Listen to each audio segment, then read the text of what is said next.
Hi friends, good morning. This is Mahesh. So ఈరోజు date 20, 10,000 రూపీస్తో మనం trading అయితే తీసుకొని ఛాలెంజ్ తీసుకొని ట్రేడ్స్ అయితే చేస్తున్నాం కదా. సో ఈరోజు డేట్ 20. సో నిన్న మనకి మన స్ట్రాటజీ ప్రకారం నిన్న తీసుకున్న ట్రేడ్లో మనకి సాఫ్ట్వేర్ గ్లిచ్ వల్ల మనకి మిస్ అయింది. సో బట్ నా స్ట్రాటజీ అయితే వర్కౌట్ అయింది చూడండి. సో ఈరోజు కూడా మార్కెట్ సేమ్ 20 SMA అప్కు వెళ్తుంది, 50 SMA కింద ఉంది, 20 SMA పైన క్యాండిల్స్ అనేవి ఓపెన్ అయినాయి. సో ఇప్పుడు నాకు ఒక లో అయితే దొరికింది చూడండి, హయ్యర్ లో. సో ఇక్కడ ఈ లో బ్రేక్ అయితే నేను బై అనేది ప్లాన్ చేస్తాను. సో ఇక్కడ సపోర్ట్ ఉంది, ఇక్కడ ఒక సపోర్ట్ ఉంది, ఇక్కడ వరకు నా టార్గెట్ అనేది ప్లేస్ చేస్తాను ఒకవేళ ఈ లో బ్రేక్ అయితే.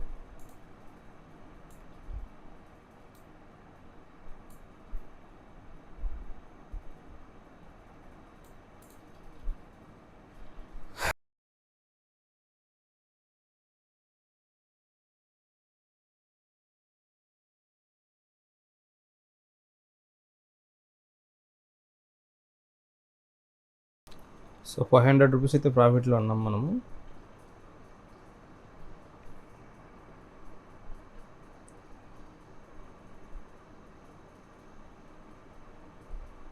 సో స్ట్రాటజీ అనేది ఎలా వర్క్ అవుతుందో గమనించండి. సో ప్రాఫిట్ లాస్ అని కాదు, స్ట్రాటజీ మనకి ఏ విధంగా మూవ్ అవుతుంది. సో ఈ 20 SMA 50 SMA ఫామ్ అయిన తర్వాత సో ఏ విధంగా మార్కెట్ ఎంత హ్యూజ్గా వెళ్తుందో ఒకసారి గమనించండి. అదే మనకి జిగ్జాగ్గా ఫామ్ అయితే ఇంత మూవ్ ఉండదండి. బాగా గమనించండి, మీరు కావాల్సింది ప్రీవియస్ డేటాలోకి వెళ్ళి సో బాగా గమనించండి.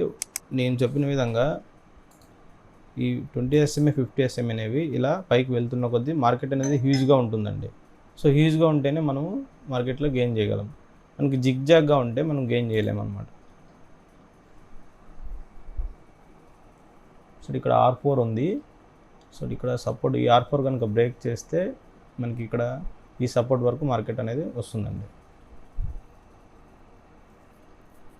సో ఇక్కడ మళ్ళీ రిజెక్షన్ తీసుకుంటుందా లేదంటే ఇది కూడా బ్రేక్ చేసి పైకి వెళ్తుందా అనేది చూడాలి.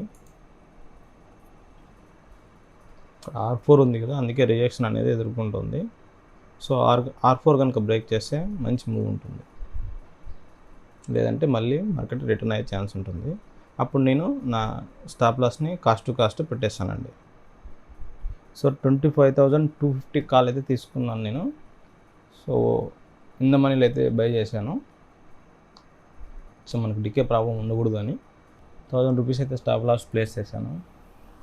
మనకి ఇంకా 1:1 రాలేదు. సో అందుకోసమే వెయిట్ చేస్తున్నాను. బట్ మార్కెట్ ఇక్కడ రియాక్షన్ తీసుకుంటుంది. స్టాప్ లాస్ టార్గెట్కి స్టిక్గా ఉండడమే ట్రేడింగ్ అంటే. మన స్ట్రాటజీ కరెక్ట్గా ఉన్నప్పుడు మనం దానికి స్టిక్ ఆన్ అయి ఉంటే మనం ఖచ్చితంగా గెయిన్ అనేది చేస్తాం మార్కెట్లో.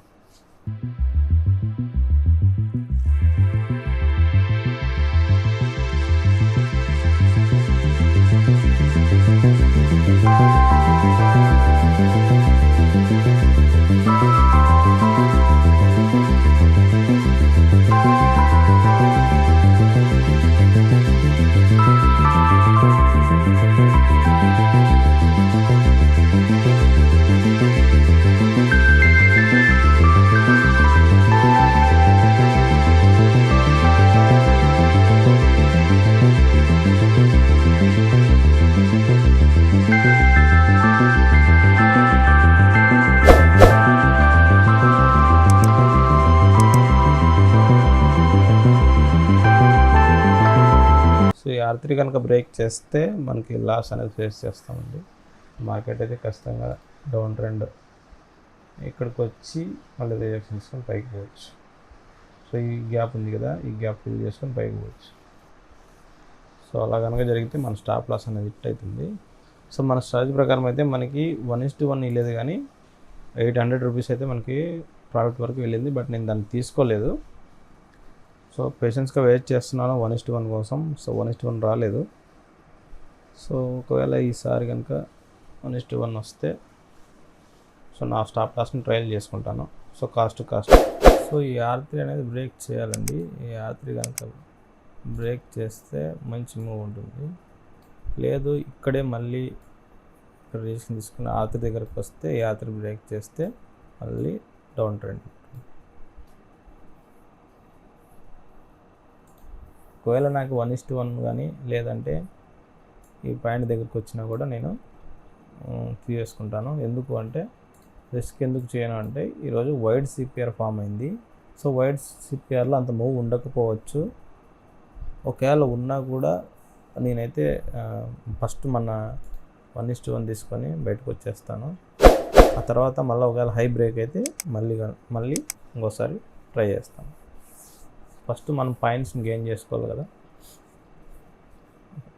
అక్కడే మిస్ అయ్యాను నేను. సో R4 వరకు వెళ్తుందని ఎక్స్పెక్ట్ చేశాను కానీ పోలేదు. సో ఇక్కడ R4 దగ్గరకు వెళ్ళింది కానీ ఇక్కడ వెళ్ళలేదు. సో నేను ఇది చూడాలి, ఇది చూస్తున్నాను. సో నా మిస్టేక్ అదే. సో నేను స్పాట్ చార్ట్లో మెయింటైన్ చేయాలి. సో ఇక్కడ నేను చెక్ చేసుకుంటాను, నేను చేస్తున్న మిస్టేక్ అదే. సో మనం ఎప్పుడైనా సరే స్పాట్ చార్ట్లో ఉండే స్ట్రాటజీని వర్కౌట్ ఫాలో అవ్వాలి.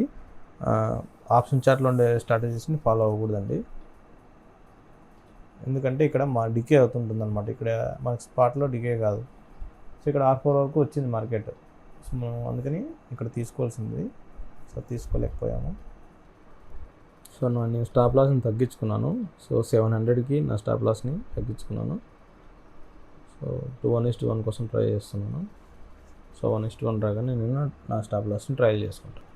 ఇప్పుడు ఇది ఒక హై, ఇది ఒక లోయర్ హై, మళ్ళీ ఇంకో లోయర్ హై క్రియేట్ చేయడానికి వస్తుంది.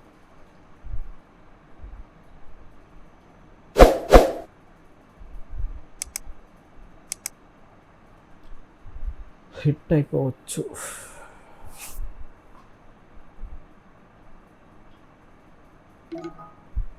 Hit 600 loss friends.